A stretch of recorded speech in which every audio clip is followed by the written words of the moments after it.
Hello, everybody, and welcome to the Tesla Life number 176. Here we are on the 18th of November, still 2020, the year that does not go away.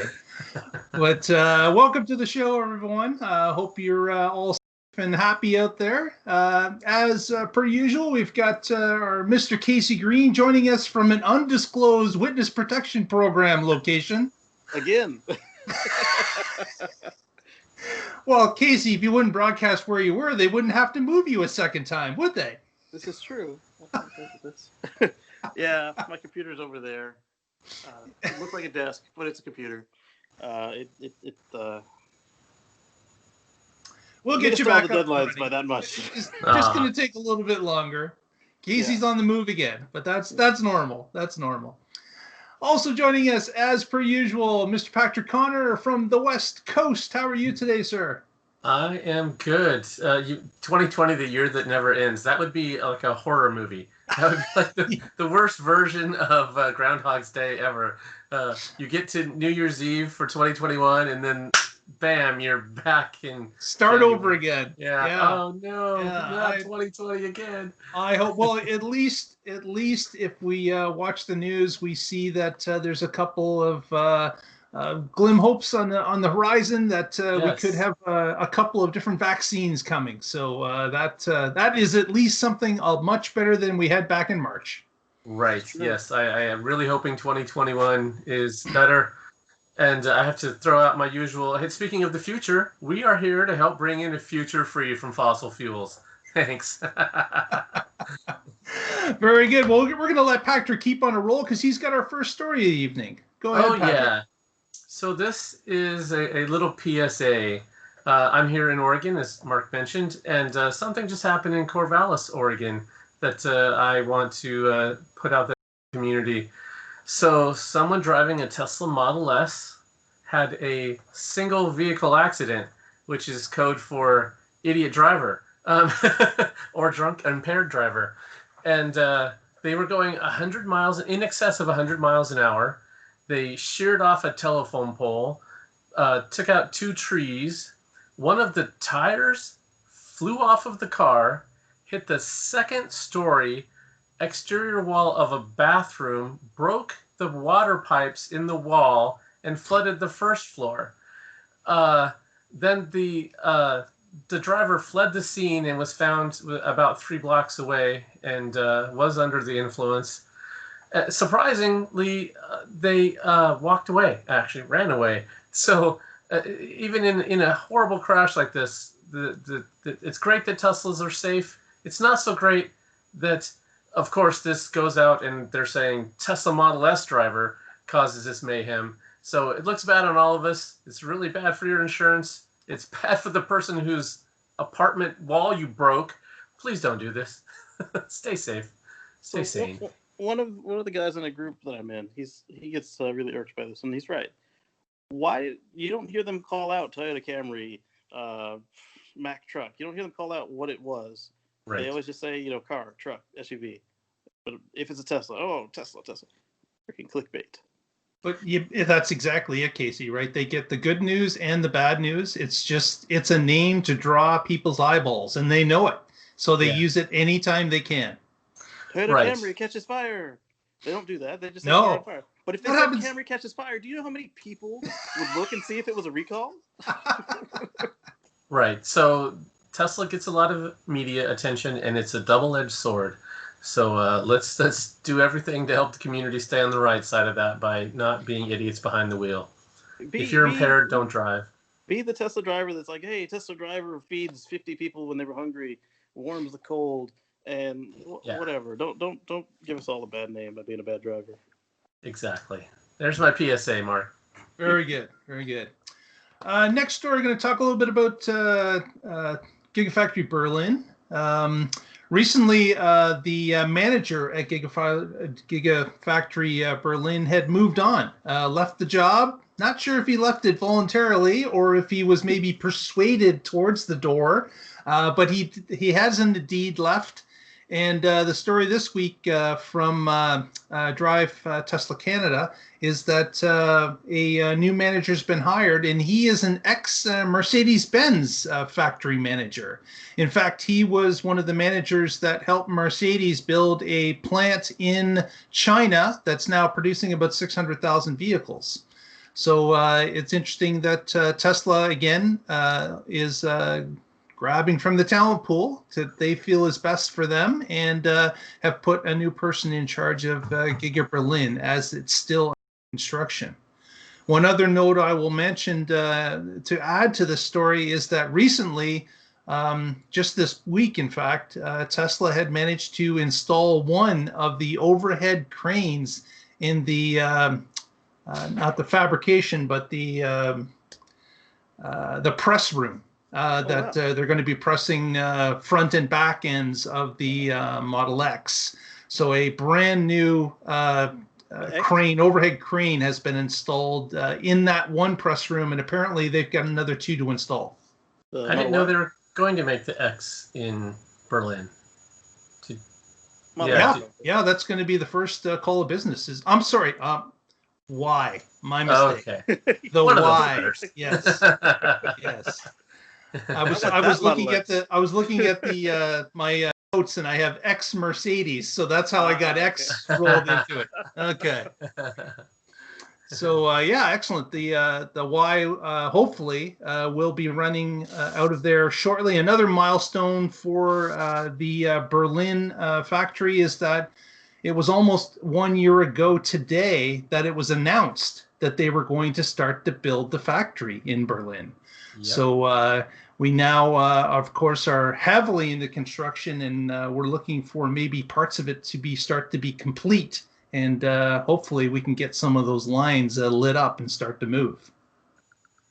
Yeah, it's a big race. Who's going to win, Berlin or Austin? We shall see. Who can crank out the first production vehicle? I really don't think that Austin's going to be in that race. They've got 24-hour shifts going. Well, that's the story that we have later today. Yes, absolutely. All right, I didn't mean to steal any thunder. You know that he's pitted the 2 teams against each other. He did it for the Model 3. He did it for the 2 different versions of the what's going to happen in the China factory. And yep. He likes to pit the teams against each other. And he did it for SpaceX. But you look at those pictures of Berlin, and there's a lot done. Like, there is a lot done. Structure looks like it's complete in most of the major buildings. Even exterior walls and working on roof trusses is looking almost done as well on many of the buildings. So I got to believe they've got a hefty head start. But we'll see. It's a head start, but are they allowed to work them 24/7 over there? Probably not. Probably not. Europe has a different group of rules. Yeah, Texas don't care. As long as those construction guys are getting paid well, what's wrong with some late night shifts? Right. Exactly. Along with some more progress.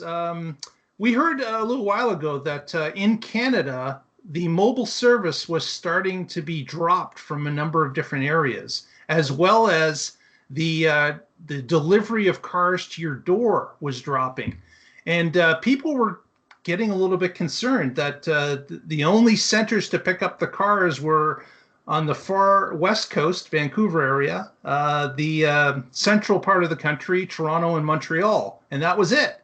Well, it turns out that Tesla just didn't release this quick enough because they've been buying locations to put in service centers / delivery and showroom centers. Saskatoon, Saskatchewan, very small town in the middle of the prairies, has been slated to receive a new Tesla location. Awesome. Halifax, Nova Scotia, far east coast, that would be able to service all the maritime provinces on the east coast. They are slated to receive a new Tesla showroom / delivery center / service center. So a couple of new ones have been announced. Also, there is speculation about Alberta, either Calgary or Edmonton. So again, another pocket filled. So the increase in Tesla showrooms continues. Not just like last week, we talked about Kitchener's finally opening where I am, But we've got these other Canadian provinces and cities that now look like they're scheduled to get something too, which is a good relief for people that were thinking, how am I going to pick up my car if it's 2 provinces away? So now it seems that there will be delivery centers coming to you soon. So were they pulling back the mobile because the mobile's to be based out of the new service center, or you not get mobile there anymore? There certainly could still be mobile, but there will be probably based out of those service centers. So it'll change. But the real concern, of course, was delivery and beyond services was delivery. How do I get my car? I've ordered it online. Do I have to drive 800 miles to pick up my car? And that's what it was. 800 miles to pick up your car? That's what it was looking like until these new locations started to be announced. Yeah, my car, I had to drive 8 hours round trip to go get it because Hurricane Florence. Yes. I was spoiled. They had a service center in Tigard, so it was about 5 minutes south of me. And 5 minutes. Then they moved Rub it in. downtown Portland, and now it's much worse just because there's a lot more traffic. I had to drive 50 minutes, but I was willing to go much further. So yes. Well, it was scheduled to drop at my office, and then they're like, "Hey, Hurricane Florence, so you can wait another 3 weeks." And I was like, "That will be, that'll be making payments on a car that I don't own." Yeah. Let's not do that. That's not. And insurance too, because you can't take the insurance off. There's no fun having insurance on a car you can't drive. Yeah. Right. The insurance company doesn't see it that way, and Tesla doesn't see it that way. So I was like, I'll go come get it myself.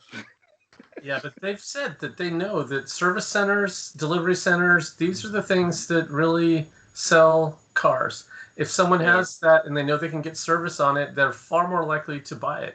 And they can just compare the data of, okay, we put one here and sales doubled, and the region that's 100 miles away didn't have a similar effect. And if all the other demographics are the same, it's very reasonable. And they're going to make about 500,000 this year. Hopefully, I'm guessing a little more than that, but we'll see when Q4 numbers come out. And next year, hoping to double that.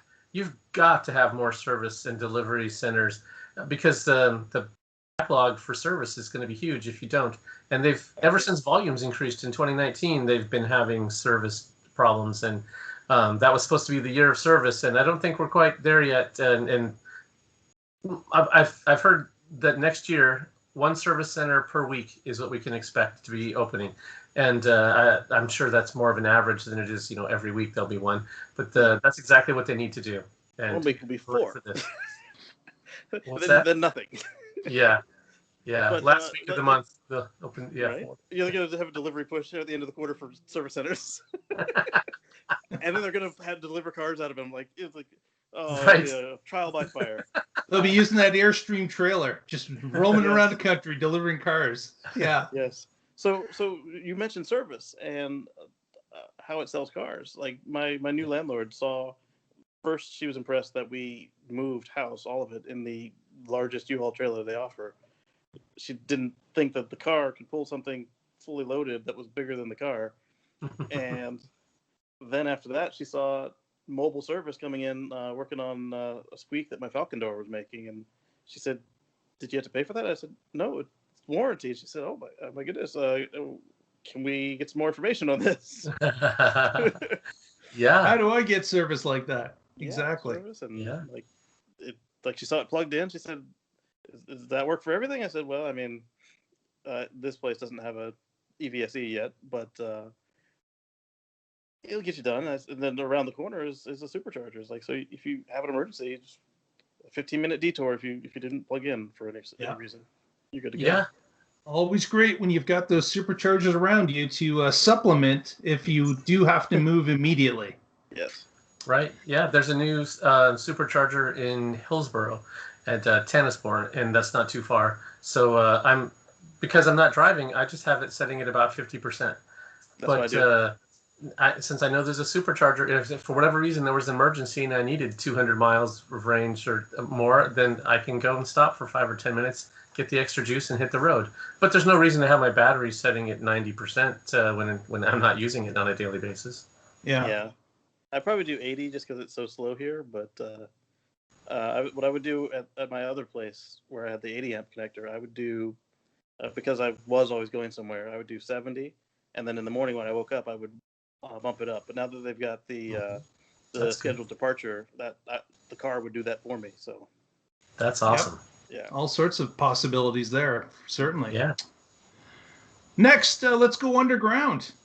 We've got Vegas that looks like they're going all in on the Vegas loop. And why I say that is because, of course, Vegas has put in this plan where they would like to expand the existing Boring Company loop that's between the convention centers, the North and South Halls, with 3 stations. They've already shown that they would like a longer route to run along the Strip, go to the airport, head up to the Fremont area and beyond, connect the arena, the hockey arena that they've got there with the Vegas Knights. And now, after looking at the plans a little bit further, the regional council has asked if they could add a couple more stops. They'd like it to stop in the Arts District that it would typically bypass. They'd like to have an expansion that would add a couple stations along that route as well.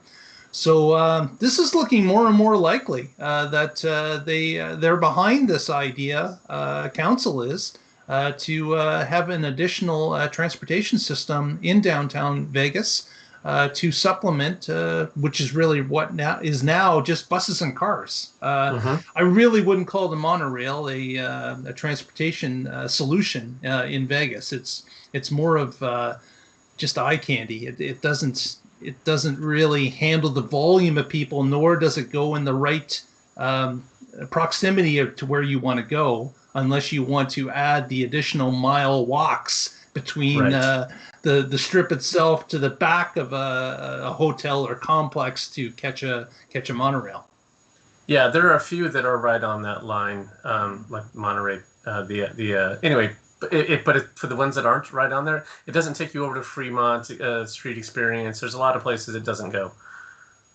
So these will be official government stops added to the convention center loop.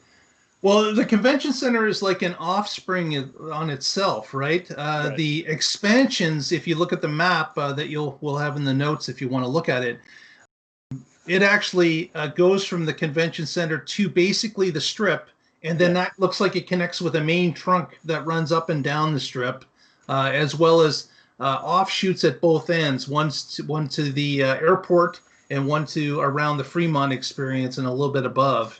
And then the southern one also has some connection outshot to the hockey arena. But the original expansion was sponsored by the convention center. By the convention center, and then there was talk of running it just to the hotel on the Strip, the one that was the closest. But that's still them or no? Well, that's still in the mix, but it's not part of the convention center. What was done, what was paid for, what's under contract. Gotcha. That is just 3 stops. 2 tubes, a mile each. That's it. Yeah. That's all it was. But and then now the government is asking to add some more tourist district stuff to the future plan expansion. Yes. Oh, when they make those extra stops. Hey, while you're under there, could you? While you're under there, stop here at the Arts District. Exactly. Gotcha. Yeah. Okay. So this is the cool thing about this being a tunnel, is that you can add stops and you don't have to worry about, okay, well, what buildings are in the way, what roads, are we going to be able to get right of way here, we're going to have to tear down that old building. No, you can just add to it. And when this came out, there was some reports about the first look at the boring tunnel system, and one of the reports talked about how initially the vehicle speeds are going to be 35 miles an hour, and that's a starting point, and it makes sense when you haven't done this before, that you start with something safe, and then as you prove it, you improve the system, speed up the system, and there was just so much backlash on Twitter by some small-minded people with no vision about seeing like, oh, if this is only 35 miles an hour, tell me again why it isn't a train, and all this stuff going on. And I'm just like, you're not seeing the big picture here. With all these stops, for example, you get into a car, you tell it where you want to go. goes in the tunnel, it takes you there, you get out. If you're in a train and there are 20 stops, you have to stop at each stop for people to get on and off the train. And it's far less efficient. Here, instead, if there's a car in front of you, they're going to take their turn to go to their spot, and you'll just zip on past them. And having these as independent modules that can go where they need to go and still all share the same tunnel, that's great. That's exactly what we need. And especially if the vehicles have some ability to communicate to each other, which they could. Even if they don't, they have the ability as they're merging to see the other vehicles. And so yeah, this idea to think that Rev 1.0, if that's not good enough, then just throw the whole thing out is people who are just not seeing the potential. It's not perfect yet. Why should we even bother? Yeah, exactly. Yes. Now, speaking of people that actually see what's coming down the track, leads to our next story. The government of Indonesia has been speaking with Tesla about getting a battery plant built in their country because they've got the mining resources available to them in great quantities that they could use to allow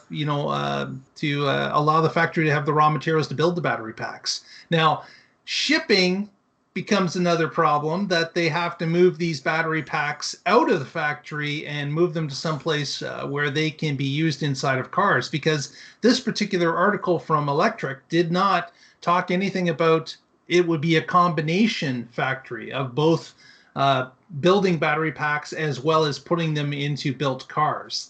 It just said battery factory alone. So they've been Tesla officials about this endeavor. Now, Tesla is pretty tight-lipped about it. There's not a lot of conversation about it. Yes, they have been in some discussions, but beyond that, we don't know how real this is or how it's not real. We really don't know. We're just reading this from what the one side of the coin, which is, of course, the Indonesian government is the one that's talking, that had enough information that this article came from, which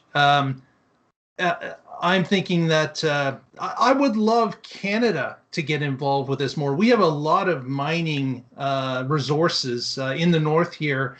I'm curious as to why towns like Sudbury, Ontario, which is rich in nickel and other minerals, wouldn't get involved in something like this, because we can all see that the resources are needed to build these battery packs. Tesla has put out the call. Elon himself on Battery Day said, anyone that's mining these resources, we want to talk to you. So I would think any country that is rich in these minerals, they should be on the phone. They should be reaching out. They should be putting up a web page like Tulsa did to let Tesla know that these resources are available. And I really see there's a number of big opportunities for countries or regions to get involved with this. Yeah, first, Mark, I want to say congratulations on that excellent segue. People seeing the future, that was beautiful. Mwah. Thank you. And I totally agree. It's smart of Indonesia to try to make more than just shipping out the raw materials. I mean, they could just mine nickel and sell it on the market, or they could do value add and make cells and packs or whatever, and sell that with much higher margin, and it would be much better for the country to do it that way. So yeah, that's smart thinking. As well as the jobs that would come with it. Yeah, I was about to say, you get double the jobs that way. Yeah. And they could still beat a lot of these other countries as far as price. So now you've got, every kilogram of lithium-ion batteries comes with, 2 jobs instead of 1, and right. They're still affordable to Tesla, so they would be interested in doing that. Exactly. Indonesia, they have ports, right? Oh, now you're testing me. I have no idea. I have no idea if they have port. Homework for the viewers. If the price is low enough, they can get it on the water and get it to China, get it to Fremont, get it where it needs to go. Yeah, logistically, I don't know how landlocked it is or what transportation networks are available to them, but that's got to be part of the mix for Tesla for sure. Yeah, absolutely. Next, we've got a positive, a negative, a positive, and another negative. Are we talking about batteries? No, we're not. We're talking about Elon's COVID test. Yeah. So Elon was trying to go to a particular coast for another story we're about to do, but he was being tested for that to make sure that he was COVID-free. And what was weird is that he did 4 tests with the same nurse in the same environment and got 2 different results, 2 positive, 2 negatives. So out of caution, he decided not to go anywhere and to, I imagine, be tested again by another lab, which would have happened. But he decided that he said that on Twitter as to it was kind of perplexing that he didn't know which way it was. But are these, he didn't go into detail as to these were the quick tests or new tests or what they were, but it was interesting to hear that someone that has to travel all the time couldn't get a result good enough to be positive one way or the other about what the outcome was. Yeah. He did say they were the BD tests, which are the quick tests. So they're not the longer 96-hour tests. So those tests are not perfect. They're quick.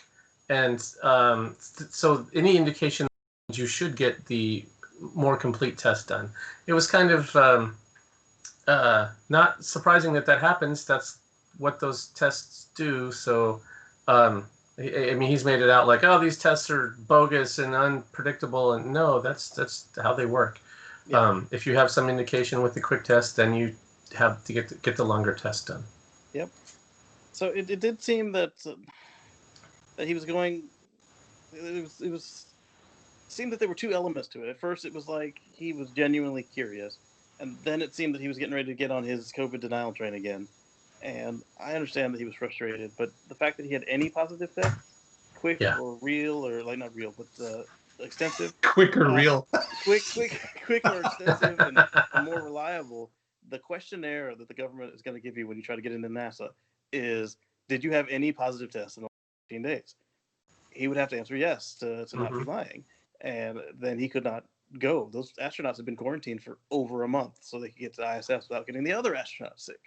So, right, and even if he had no tests, he had flu-like symptoms. Exactly. So that alone should be enough to say, okay, I'm not going to go. I'm going to self-disqualify and quarantine. And it's smart to get testing done. But to depend on the test to decide whether or not you should interact with people when you're sick, stay home, get well. Yeah, exactly. Yeah. So I do wonder if he would have been okay if he wore an EVA suit. I don't know if they have enough air for him to do it, but if he's completely self-contained. Probably wouldn't have been a good photo op. Everyone else looking, and there's a bubble boy in the background in this blow-up suit that's just kind of hanging in the background. Commander stripe on it. Yeah, probably wouldn't have been a great photo op. Well, that of course leads us to the connected story that Casey's got. Yes. So speaking of the astronauts quarantining for a month, so we had another launch. This one was Crew 1. So last time we had Bob and Doug in Demo 2. And so now we have Crew 1, which is the first operational manned human crewed mission from the U.S. in, 9 years? Not counting the demo. It's been 9 years. Yeah. Wow. Yeah. And so Americans are in space again. We sent up 3 Americans and a Japanese citizen. Yep. And they did the just someone off the street, right? They just grabbed him in Japan. No. He is an astronaut who has flown to the ISS before. Yes, he was in a shuttle mission. Yeah, he launched from Russia. And Soyuz, yeah. Yeah. And then we had I don't know what you call the rookie astronaut, someone who didn't have the gold name tag because he hadn't been to space yet. So a new astronaut, let's say that. And there's although he's been an astronaut for years, that a lot of astronauts never actually make it to space, which is weird to think of. But even the ones that do, it's still the smaller part of their job. Yeah, it's like getting your wings as a pilot. I mean, you could be a pilot, but if you don't have the wings, they're not gonna let you fly the big commercial plane. But so now that they've launched, he's now got the gold bar for his name instead of the white lettering. and they took the Model X transports that they took last time. So this time you had 2 astronauts per Model X. They'd get in the Falcon doors in their suits after getting safety tested. Everything went off smoothly, which was incredible. We didn't have to do any redos, and the booster landed successfully. And they were there a day later. It was. Yeah, exactly. 27 hours later, they docked with the space station and hooked up properly, and now they're inside. And I think this is a very large complement of astronauts now in the space station. There's something like 7, I believe. Yes. So it's quite a party up there. Yeah, they've been limited to 6 before because all of the other vehicles could only handle 3 seats, and you can only have as many people as you have lifeboat seats. So, which is a good policy to have. I agree. Yes. So one day when Starship is coming, you'll be able to have 103 astronauts at the space station. Yeah. The only problem is they realized they didn't pack enough food. Someone call for a pizza. That's right. Someone called DoorDash. Get that sent up here. Uber Space. Yeah, this is ISS calling. We need 38 large pizzas. Half hour or less, right? There'll be another Starship waiting for you. Just get them there. So I wonder with that case if it would be more like they would live and eat and do everything on Starship, and then they would just use the lab facilities on ISS. It could be, since it's so large, they could be using it as a dual purpose, not just a waiting lifeboat or transportation system. Yeah. Everybody back on the field trip bus. Mm-hmm. I can definitely see that. Yeah. Well, outside of that, speaking of the world's largest supercharger just opened up and I don't know how to pronounce this. This is a California town. It's Farbot or I'm sorry. Look. Is it Harbaugh? Firebaugh. Firebaugh. Firebaugh. Firebaugh. Okay. Is that the consensus? Firebaugh. 56 stations. It opened up earlier in the week. Maybe on the weekend it opened. And there was of course, a flood. I found out about it on Twitter. And of course, if you're not following us on the Twitter, you wouldn't know either. But if you are, we send notifications all week long. Follow us at The Tesla Life on Twitter to be up to date throughout the week. I was moderating the Twitter feed, and I saw a whole bunch of people saying, I'm heading off to get a supercharge at the new Firebaugh location. And I was going, what's going on? Why is all these people announcing they're going on a drive to get a supercharge? And I started to follow some of the tweets, and sure enough, it was announced that evening before that the station had opened, and some people who were watching the station regularly just pulled in once they saw the yellow tape was down, and sure enough, the charges were active. So was this an informal, physically distanced Tesla meetup, or? I'm not going to comment on that at all. I'm not going to comment on that one bit. No comment. I have no idea. There was a number of people in videos and such that were there. As far as I could see, everyone was wearing a mask, but it was. I didn't mean to say whether they were safe or not. I was just confused. Like you, during this move, I've been getting some tweets, but not like I normally do. And so I also noticed there were a whole mess of people going, and I was like, and most of them were like, those of us that are out in the public eye for Tesla owners, and.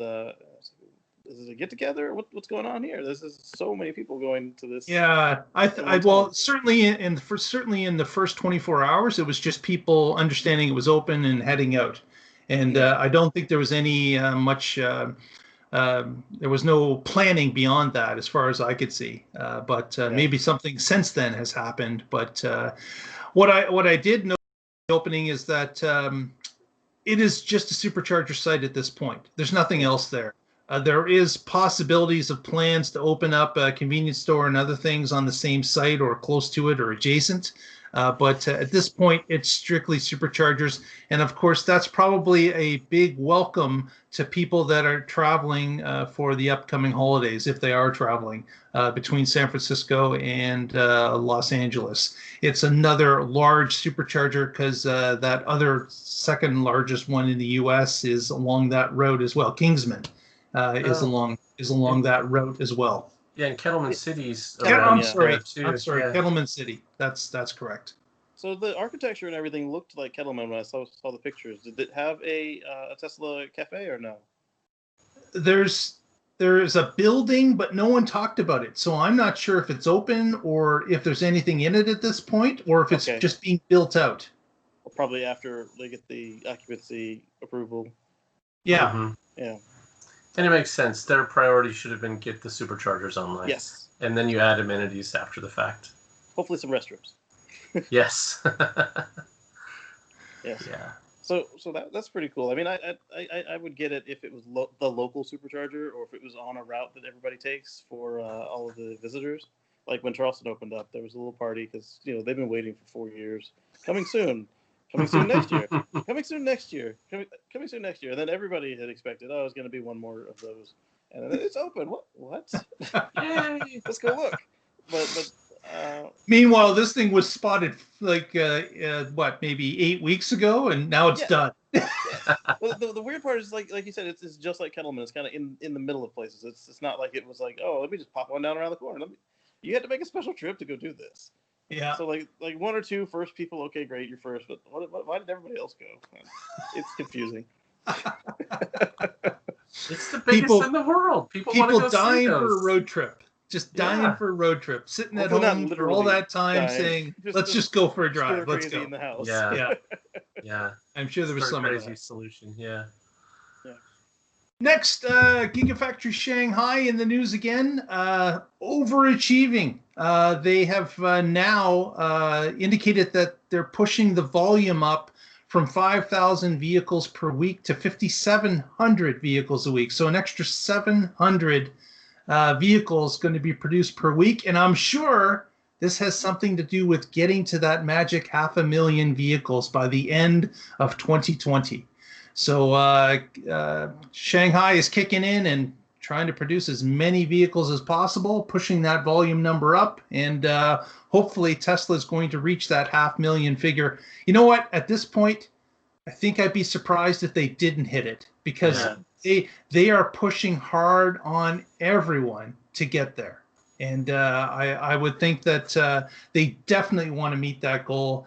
It's certainly a large order. What was it? They're going to have to produce about 180,000 vehicles in this quarter in order to reach that number. Yeah. So and of course, that will be the most they've ever produced in any quarter. Again, new records will be smashed again, but they want to hit that guidance, I believe, and get there. So they're pushing everybody, including Shanghai, to dig a little deeper, and let's get there all together.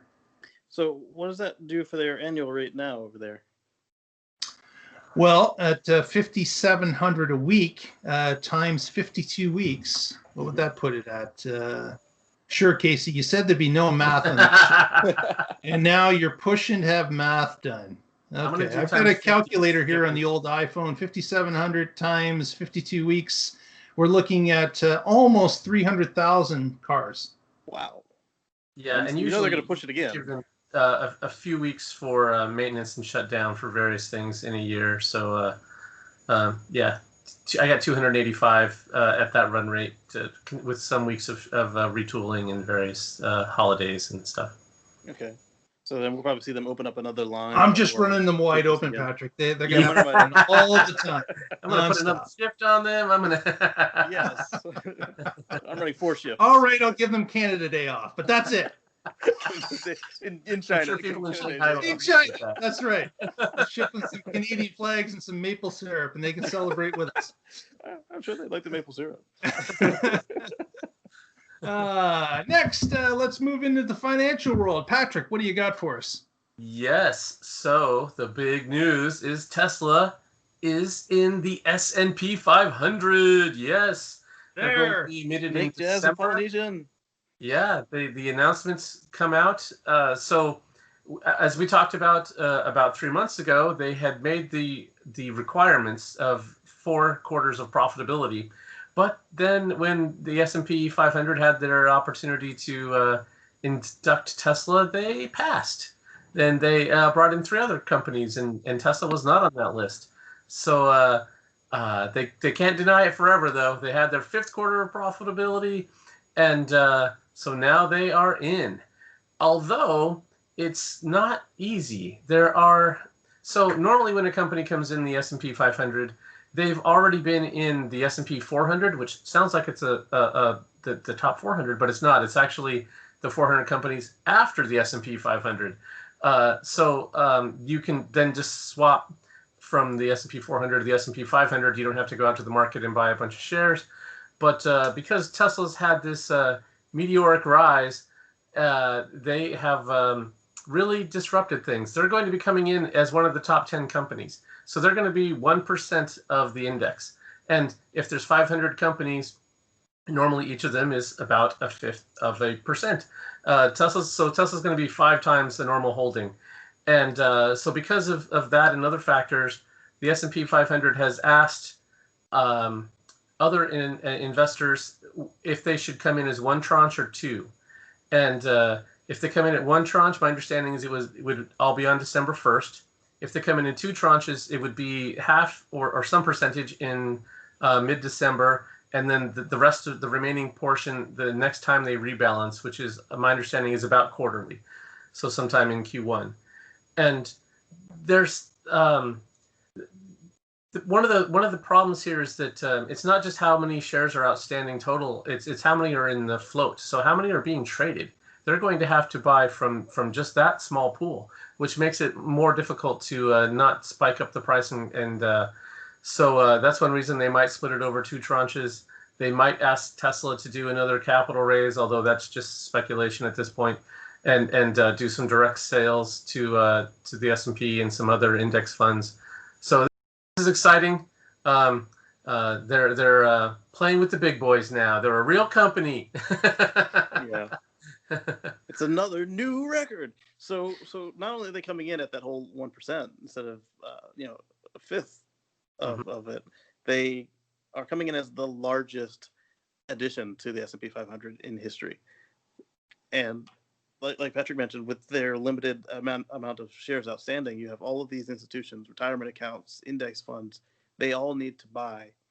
And if Tesla doesn't sell any new stocks, that means that there will be less available for short sellers and churning, and because all of these organizations that are buy and hold organizations until the company leaves the S&P 500, or if they have to rebalance, stuff like that. They will not be selling every quarter, every week, like some of these retail or speculative large investors do.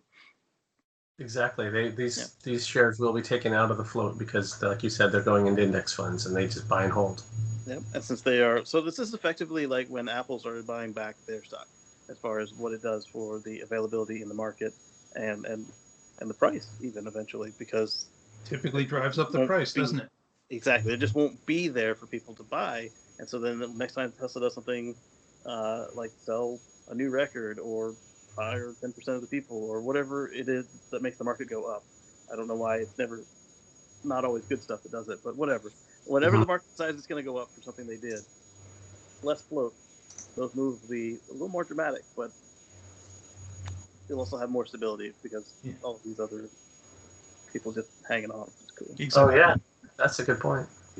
And again, we're not giving out stock advice. Right. We're just reporting the news here. That's all we're doing. News on the internet. So, and I should disclose that I am a Tesla shareholder, and I'm very excited about this. Small time. I'm not nowhere near Patrick's level. I'm small time.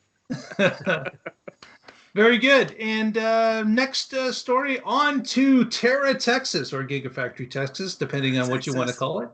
Terra, Texas has apparently raised its first pillar into the ground. Now, we've seen some previous pillars, as Casey had mentioned earlier before show start, But what this pillar is basically a large concrete. So I'll just share the screen here. And you guys should be able to see this now. Yep. Nice. And we've got this large concrete pillar that has been placed down at the one end where it looks, we're guessing this is the stamping machine area, we're thinking, as to where this concrete that's being poured a little bit underground is. And this pillar now has gone on the outside of that. Now, there were some other steel pillars, but they were way down at the other end, and it was just like 4 or 5 of them that were put in the ground on some concrete bases. But that side hasn't grown at all. So as we've seen both in Shanghai and in Berlin, they seem partial to these concrete pillars. They're used all over the place for the vast majority of building the construction of these factories.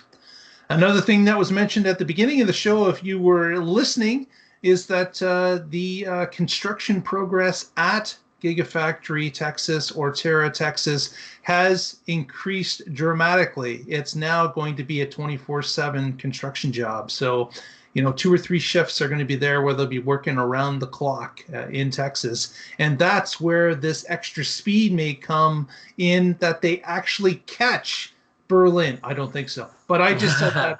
I just said that out loud. So I bet. Okay, yeah, I'll take the other side of that bet then. Why not? Okay, so yeah, so I'm guessing the weather in Texas is going to be a lot better than the weather in Germany this time. It of is. Year.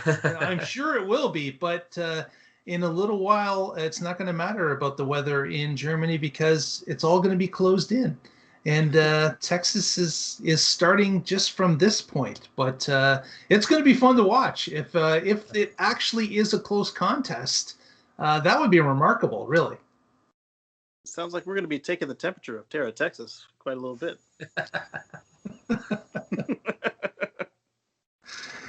Taking the temperature of Terra, Texas. Totally. Tongue twister. Totally taking the temperature of Terra, Texas again. Very good. So we'll keep an eye on that as progress moves along. Yeah, I think we have a new segment name there. Yes. Yeah, exactly. Next, Tesla navigation has got an upgrade, apparently.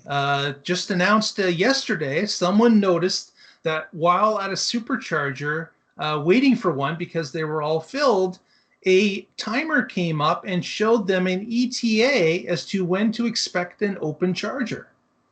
So again, great for the holiday season coming with the rush of people that are maybe going to be stopping at superchargers. I've got to believe the travel is down due to COVID, but there are this extra ability of the navigation package now will let you know if it not only is it full, but what the ETA would be if you stopped to get a charge. So another plus on the AI of navigation, giving us a little bit more information, letting us know if we should really stop or look for someplace else.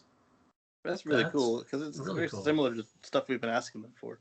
Let us know how long we got to wait. Let us know if we should go to the next one. Let us know which stall to use for the fastest. And while you're doing that, let us know which stall to go for the slowest. Because, say somebody wants to sit down and eat, and one stall is going to take 50 minutes, and the other one is going to take 15 minutes. Well, I can take the 50, and then people who need to get back on the road can use the 30-minute and the 15-minute, or whatever the case may be. Yeah. Good point. Speaking of superchargers, what happened just yesterday was that Drive Tesla Canada put this little announcement out there that apparently the GTA and the GVA, and your guys are going to go, what the hell is a GTA? The GTA area is the Greater Toronto area, and the GVA is the Greater Vancouver area. All right. So both of these. I totally knew that. I was just going to ask for all the viewers. Yeah. My first time seeing the acronym was like right after one of the video games had come out, and I was like, I don't get it. So what's happening here is that 2 of Canada's largest cities have sold so many Teslas, and so many people live in those areas that there's been a crush on the supercharger times. some have been filling up. Some people have been waiting for chargers. So Tesla has put a call out to businesses in both of these geographical areas and asked businesses to submit sites that they would like to host Supercharger. So there's a website you can see in the notes that links to both the Vancouver and Toronto website. And you can submit your business location if you would like to host a Supercharger. And Tesla has opened this up for 30 days to submit your locations.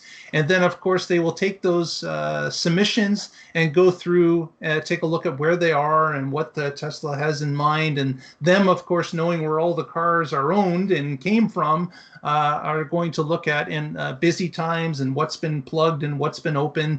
And they'll be able to determine what are the best fit for Tesla and these new Superchargers.